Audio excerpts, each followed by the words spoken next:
The Seattle housing market has officially shifted. In 2025, we moved from a seller's market to a buyer's market. Homes took longer to sell, price cuts became the norm, and even in hot areas like the Eastside, sellers had to compete harder than ever. If you're wondering what changed, when it changed, and what this means to 2026, I'm going to walk you through all of it. Before we dive in, I'm Maggie. In 2025, our team sold over 160 properties with a total transaction volume of nearly $220 million. If you're interested in buying, selling, or investing in real estate, feel free to reach out. All right, let's get into it. The year started strong.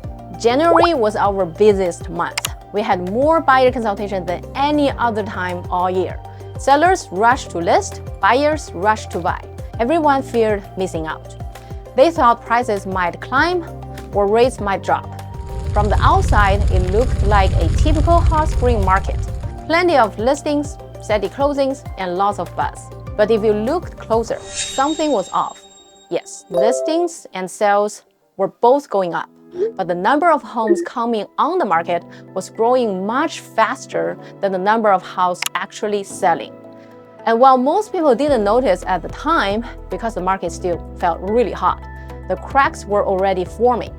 By April, open houses were still packed and listings kept rising. But homes started sitting longer. Instead of selling in 1 or 2 weeks, some were taking 3 to 4. We even started seeing quiet price drops. So even though everything looked fine on the surface, the shift was already happening underneath. Then came May, and that's when the market really changed. Inventory exploded. In King County alone, we had 4,800 new listings in 1 month. That's almost doubled what we had in January. That's over 150 new homes per day.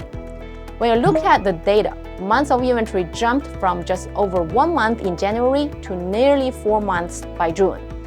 And here's the thing. In real estate, when inventory hits 4 to 6 months, that's considered a balanced market.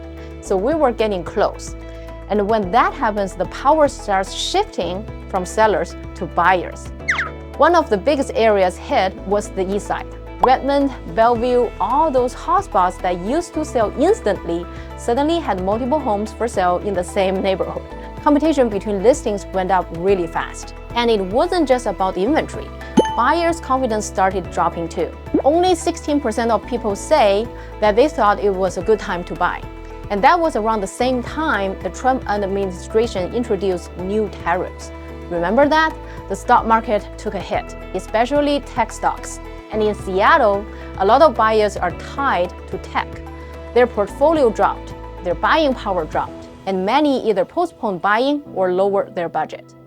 From that point on, the shift became obvious.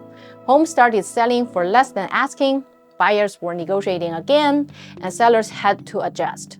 The days of overbidding and waiving everything, those were gone. By June, a lot of sellers realized they missed the peak. Some put their listings, others turned to renting. Listings dropped from over 4,000 in May to just over 2,000 by August.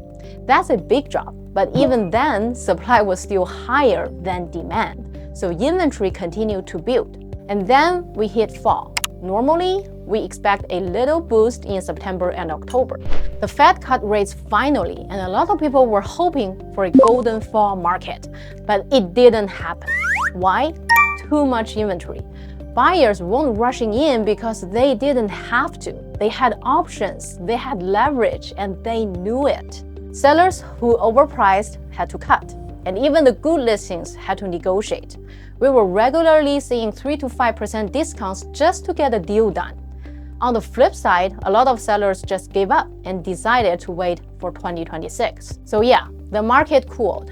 Inventory dropped a bit by December, down to about 2 months, but even that is higher than the usual 1.5 months we normally see in winter.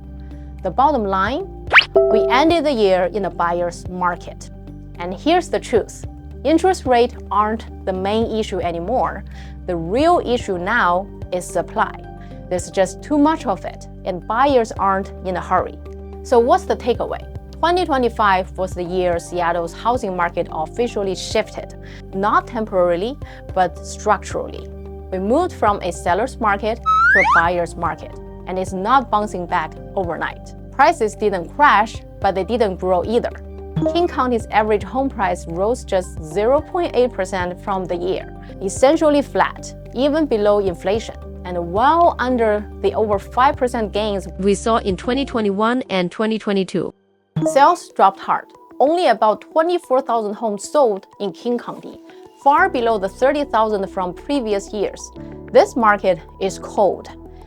And until rates drop significantly or prices adjust further, it will likely stay that way. Now, let's talk about where things actually went up. Because yes, some areas did fine. Black Diamond and Lake Forest Park saw the biggest price per square foot increases at around 7% each. These smaller areas have lower inventory and some new constructions, so price changes show up really clearly. The Eastside, Bellevue, Redmond, Woodinville held strong with around 5% growth. Stable demand, solid job centers, and desirability kept these areas afloat.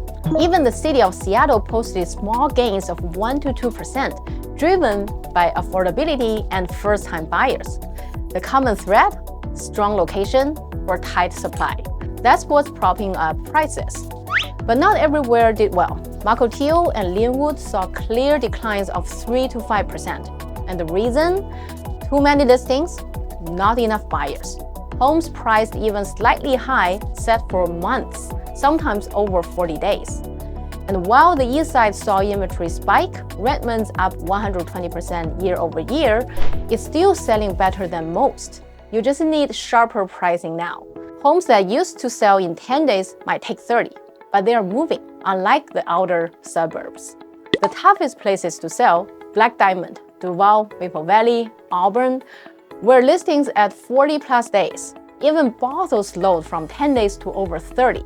So yeah, 2025 was about shift, a complete market rebalancing, and regional gaps widened. In a high-demand, affordable area, you're fine. In an oversupplied spot without enough buyers, it's rough. That's the full 2025 recap. So what will happen in 2026? Will rates keep dropping? Will inventory fall? Where should you look based on your budget? Don't worry, I've got all that covered in the next video. If you found this helpful, hit like, subscribe, and stay tuned. I'm Maggie. See you next time.